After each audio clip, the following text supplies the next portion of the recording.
వారు వచ్చారు కాబట్టి ఆ దినాన్ని ఆ జన్మదినము 2000 సంవత్సరములో క్రితమే పుట్టిన ఆ యేసు ప్రభు వారి యొక్క జన్మదినాన్ని యేసు ప్రభు వారిని జ్ఞాపకం చేసుకుంటూ ఆరాధించుకునే వారంగా ఉండాలి. ఆత్మతోనూ సత్యముతోనూ ఆరాధించడం మాత్రమే కాక ప్రభువా, నన్ను ఈ పాపినైనా నన్ను రక్షించుటకు ఈ లోకానికి వచ్చావు, నా కొరకు అనేకుల కొరకు వచ్చావు, నీ రక్తమంతా కార్చావు, నీ యొక్క రక్తముతో నానా మమ్మలను కడిగినందుకు వందనాలని యేసు ప్రభు వారిని మనం ఆరాధించాలి. ప్రభువు వచ్చి మన జీవితాల్లో అసమాధానము లేని పరిస్థితిలో ఉన్నప్పుడు మరి సమాధానం ఇచ్చాడు.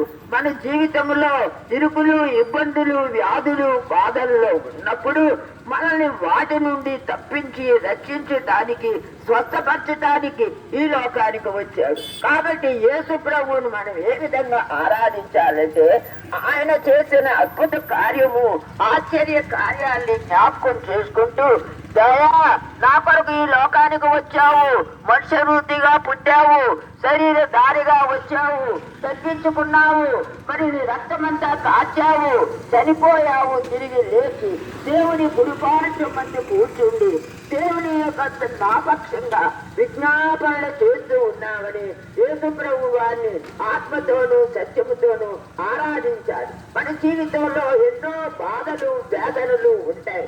ఒక స్త్రీ ఉంది, ఆమె జీవితంలో ఎన్నో భయంకరమైన వ్యాధితో ఉంది.